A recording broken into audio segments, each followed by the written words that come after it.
3 comportements à stopper. 3 comportements qui font fuir l'autre. Et quand je dis stopper, je parle, si vous souhaitez évidemment, aller vers une relation saine. Bonjour à toutes et à tous et bienvenue. Si vous ne me connaissez pas, je suis Esther Valentin, votre coach spécialisée en vie sentimentale.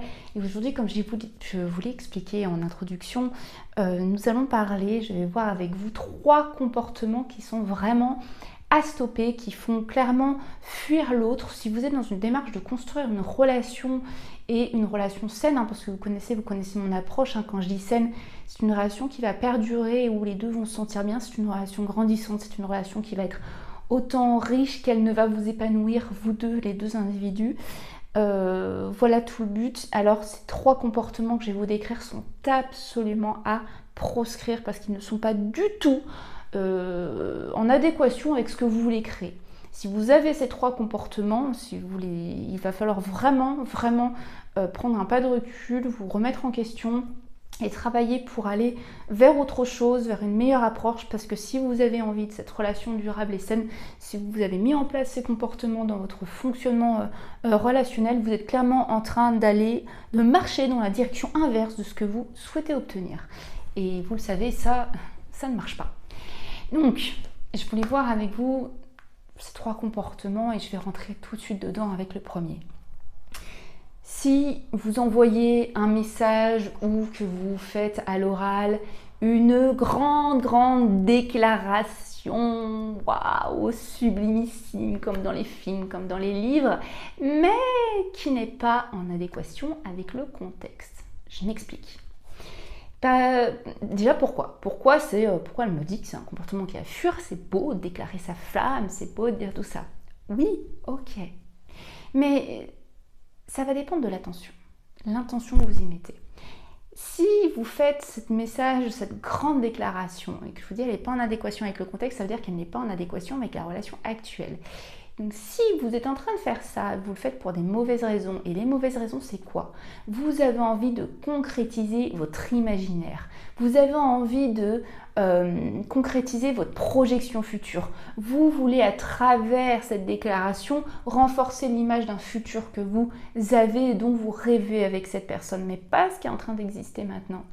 Eh bien, vous n'êtes pas en train de faire ça parce que l'autre le mérite vraiment, là, aujourd'hui, pour ce qu'il est aujourd'hui. Ce n'est pas ce que vous fait vivre la relation maintenant et qui est l'autre et ce qu'il vous apporte naturellement en existant dans votre vie qui vous fait faire ça.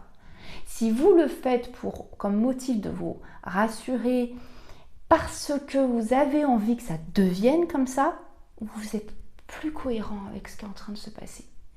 Et en fait, vous exprimez clairement à travers votre déclaration à quel point vous cherchez à vous rassurer, à quel point vous êtes en décalage entre aujourd'hui et votre imaginaire et ce que vous faites dans vos actions. Vos actions sont déjà en train de parler pour ce que vous voudriez plus tard, mais vous n'êtes pas ici et maintenant. Et ça, l'autre personne, mais c'est un être humain, il est là, il va le ressentir. Il va ressentir quoi? Un tel désespoir que vous avez besoin d'être rassuré. Et il va le vivre, ce décalage. Lui, il va être là.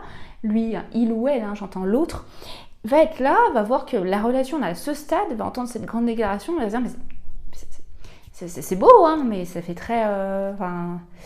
c'est quand même précoce. Est-ce que je le mérite vraiment? Qu'est-ce que j'ai fait pour en arriver là? Et donc, cet autre va comprendre que vous n'êtes pas en train de faire cette grande déclaration pour ce qu'il est et ce que vous vivez. Vous êtes en train de faire la déclaration pour projeter ce que vous avez envie de vivre. Et cette personne en face, vous allez la faire fuir parce que vous lui mettez une charge lourde et en plus, vous n'êtes pas dans la réalité avec lui. Et sincèrement, moi, je sais pas vous, mais je me sentirais pas aimée du tout par une personne qui est en train de m'envoyer ses projections dans la figure. Et je me dis, mais même pour ce que je suis maintenant, ou il est en train de partir dans son délire. Vous comprenez? Donc ça, c'est un comportement qui n'annonce pas du tout une attitude, un fonctionnement très sécurisant de votre part. Donc effectivement, si vous avez une personne qui, elle, recherche en face un fonctionnement sain et qui a envie de construire dans la durée et dans la réalité, vous allez lui envoyer un tel décalage que ça peut le faire fuir. Le deuxième comportement à proscrire, à stopper, c'est de tenter d'être omniprésent dans la vie de l'autre, d'envoyer des messages en grande quantité, même quand l'autre est bien occupé, fait autre chose. Eh bien ça, vous ne pouvez pas forcer une personne à penser à vous tout le temps. C'est pas juste en fait. C'est pas juste parce que il est normal et extrêmement sain de penser et de s'investir ailleurs. Je vais vous donner un exemple. Votre partenaire est au sport, il a une passion, peut-être qu'il fait du tennis, je ne sais pas. Vous lui écrivez, vous vous étonnez qu'il ne répond pas. Vous avez en fait, vous exprimez à travers votre démarche à quel point vous voulez être omniprésent dans sa vie et que vous avez besoin qu'il pense à vous tout le temps, mais c'est un acte extrêmement égocentrique. Soyons sincères, ça peut être un peu dur, mais autant que ça marque les esprits, parce qu'en fait, il a le droit d'être concentré et investi à ce qu'il fait, il ou elle. Et vice-versa, il ne va pas penser et s'investir dans autre chose quand il est dans des moments avec vous. Et c'est cet équilibre-là qui est magnifique.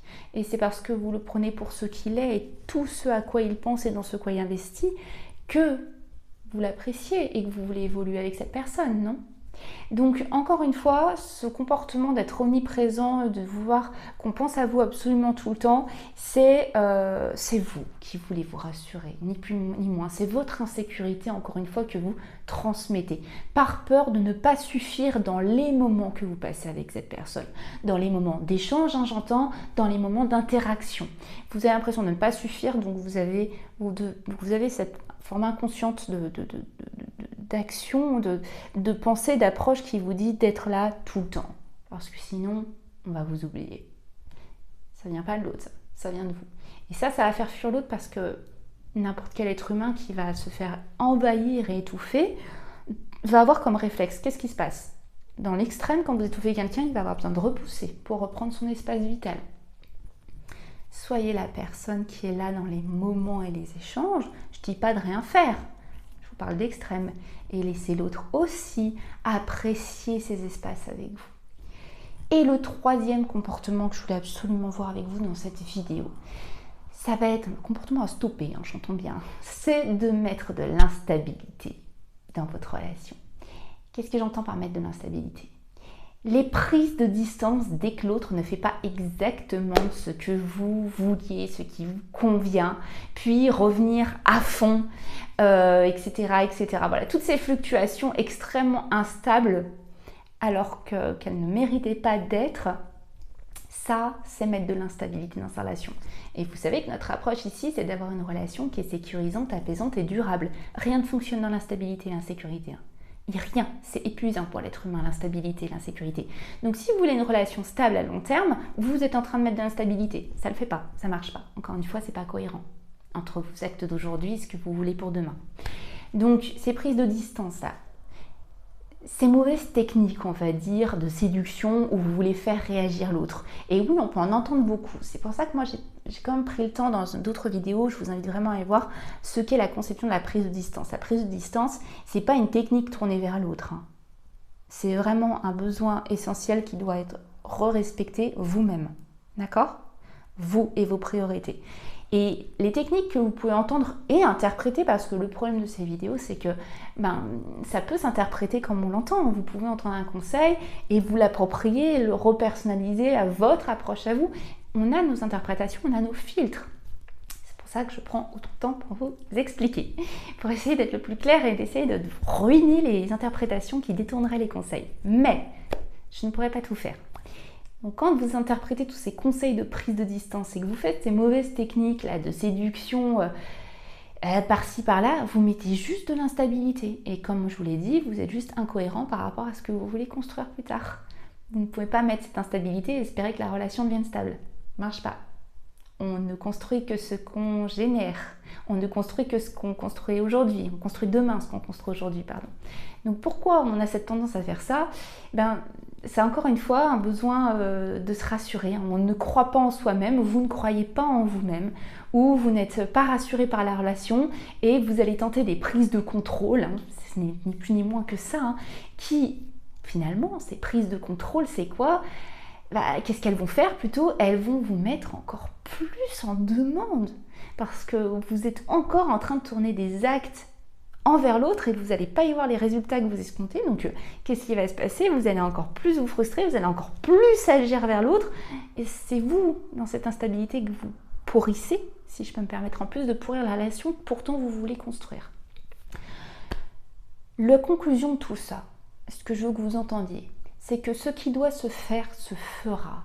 Quand vous vous sentirez bien, quand vous vous sentirez vous et quand vous aurez trouvé votre équilibre avec vous, vous allez naturellement ne plus utiliser des techniques superficielles qui en fait pourrissent la véritable construction de relation que vous voulez. Vous allez plus tenter d'être omniprésent en étouffant l'autre parce que vous vous sentez bien et vous savez que vous êtes aimé pour ce que vous êtes et vos interactions, donc il n'y a pas besoin d'en faire plus que ça. Et vous n'allez pas non plus produire des déclarations enflammées alors que la personne, vous la connaissez depuis 3 semaines et qu'en fait, pour l'instant, vous ne savez pas du tout qui il est ou qui elle est et ce qu'elle vous fait vraiment ressentir aujourd'hui. Non, parce que l'équilibre s'installe de l'équilibre que vous avez trouvé avec vous. Et pour ça, je vous invite vraiment à travailler un petit peu plus sur l'estime que vous avez de vous-même parce que ce besoin de se rassurer, ce besoin de trouver à l'extérieur là, parce qu'on essaye généralement de se fuir parce que la désestime de soi est présente. Et dans ce cas-là, je vous invite vraiment à aller jeter un coup d'œil. Télécharger cet e-book, il est gratuit, je vous le mets juste en barre de description. C'est sur les bases pour augmenter son estime de soi. Et ce travail-là, ce ne sera jamais un travail perdu, je vous assure. J'espère vraiment que cette vidéo vous a plu. Si c'est le cas, n'hésitez pas à la liker. Puis dans tous les cas, vous le savez très bien. De mon côté, je ne vous lâche pas et je vous retrouve très très vite pour une prochaine vidéo. À très vite. Bye bye.